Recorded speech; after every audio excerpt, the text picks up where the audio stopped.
720 के एक बार total factor करके मुझे बताइए। देखो 720 के हम फैक्टर कर लेते हैं, एक बार फैक्टराइजेशन कर लेते हैं मेरे दोस्त। 2 से काटेंगे कितनी बार कटेगा, 360 बार कटेगा। 2 से काटेंगे 180 बार कटेगा। 2 से काटेंगे 90 बार कटेगा। 2 से काटेंगे 45 बार कटेगा। 3 से काटेंगे 15 बार कटेगा। 3 से काटेंगे 5 बार कटेगा और 5 से काटेंगे 1 बार। यानी 2 की पावर 4, 3 की पावर 2 और 5 की पावर 1। 2 की पावर 4, 3 की पावर 2 और 5 की पावर 1। क्या लिख सकते हैं हम 720 को ऐसे? क्या सभी ने ऐसा लिखा है? अब देखो बेटा बेटा वो सारी चीज थोड़ी ना पूछेगा, समय बहुत ज्यादा लग रहा है, समय बहुत ज्यादा है, वो एक चीज पूछेगा। अगर वो आपसे टोटल फैक्टर पूछता है तो सबकी पावर में 1 बढ़ा दो, 5 दिया, 15 दूनी 30 हो जाएगा। अगर वो आपसे इवन फैक्टर पूछता है तो इवन की पावर को ऐसे ही रहने दो, सबकी पावर में 1 बढ़ा दो, 4 दिया 12 दूनी 24 हो जाएगा। वो आपसे ओड फैक्टर पूछता है, इवन को बिल्कुल छोड़ दो, ओड जो है वो 6 हो जाएंगे। अगर वो आपसे प्राइम फैक्टर पूछता है तो सारी की सारी संख्या अभाज्य है, पावर को जोड़ दो 7 हो जाएंगे। इनमें कहां टाइम आप लोगों को लगा? दरोगा भी तो बना रहा है वो आप लोगों को। अब देखिए ध्यान से, 2 की पावर, देखो इसे आप स्टेप को छोड़ना सीखो। 2 की पावर 0 क्या होता है? 1 होता है। 2 की पावर 1 क्या होगा? 2 होगा। 2 की पावर 2 क्या होगा? 4 होगा। 2 की पावर 3 8 होगा। 2 की पावर 4 16 होगा। ये आ जाएगा। 3 की पावर 0 1 होगा। 3 की पावर 1 3 होगा। 3 की पावर 2 9 होगा। आगे आइए, 5 की पावर 0 1 होगा। 5 की पावर 1 5 हो जाएगा।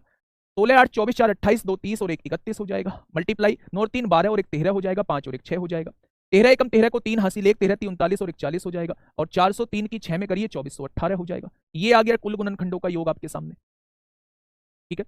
अगर वो इवन फैक्टर आपसे पूछता है तो इवन फैक्टर की शुरुआत 1 से कर दीजिए। 2 की पावर 1 2 होगा। 2 की पावर 2 4 होगा। 2 की पावर 3, 2 की पावर 1 2 होगा। 2 की पावर 2 4 होगा। 2 की पावर 3 8 होगा। 2 की पावर 4 16 होगा। ये एज इट इज ऐसे ही लिख जाएगा। तो यहां से बेटा 13 आएगा, यहां से मेरे दोस्त 6 आ जाएगा।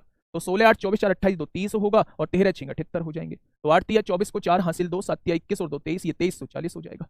ऐसे निकाल देंगे मेरे दोस्त। बताइए, ओड फैक्टर पूछ रहा है, इवन को बिल्कुल छोड़ दीजिए। शुरुआत 0 से, 3 की पावर 0 1 होगा। 3 की पावर 1 3 होगा। 3 की पावर 2 9 हो जाएगा। 5 की पावर 0 1 होगा। 5 की पावर 1 5 हो जाएगा। 9 3 12 और 1 13, 13 की 6 में करेंगे, ये 78 हो जाएगा। बताओ कहां दिक्कत आ रही है इसमें? ये भी हो गया। 4 5 6 का मल्टीपल आपसे पूछ रहा है। 4 5 6 का मल्टीपल आपसे पूछ रहा है तो इधर की साइड में मल्टीपल आप लोग निकाल दीजिए। कैसे निकालेंगे? अगर 4 का मल्टीपल पूछ रहा है तो 4 कॉमन ले लीजिए। देखो 4 के मल्टीपल पूछ रहा है, इसमें से 4 कॉमन लीजिए। 4 कॉमन आएगा जब 2 की पावर 2 लोगे तो यहां कितना बच जाएगा? 2 की पावर 2 बचेगा। आगे एज इट इज ऐसे ही बच जाएगा। आपको 4 के मल्टीपल निकाले तो इस 4 को बिल्कुल भूल जाइए। 2 में 1 बढ़ाओगे तो 3 होगा। इसकी पावर में 1 बढ़ाओगे तो 3 होगा। इसकी पावर में 1 बढ़ाओगे तो 2 होगा। यानी 18 ऐसे फैक्टर होंगे जो 4 के मल्टीपल होंगे। 18 ऐसे फैक्टर होंगे जो 4 के मल्टीपल होंगे।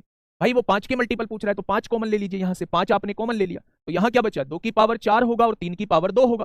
किसके मल्टीपल पूछ रहा है उसको बिल्कुल छोड़ दीजिए। 4 में 1 बढ़ाया 5 हुआ। 2 में 1 बढ़ाया 3 हुआ। तो 5 के मल्टीपल 15 आ जाएंगे। निकाल दिया। अगर वो 6 के मल्टीपल पूछ रहा है तो एक तो 2 कॉमन लीजिए और एक 3 कॉमन लीजिए, तभी तो 6 बनेगा। अगर एक 2 कॉमन लिया है तो 3 2 बचे होंगे। एक 3 कॉमन लिया है तो एक 3 बचा होगा और 5 ऐसे का ऐसे ही बचा होगा। 6 के मल्टीपल निकालने हैं, 6 को भूल जाइए, पावर में 1 बढ़ाइए, 4 दूनी 8 दूनी 16 हो जाएंगे। अब मुझे ये बताइए कि इसमें कहां दिक्कत आप लोगों को आ रही है?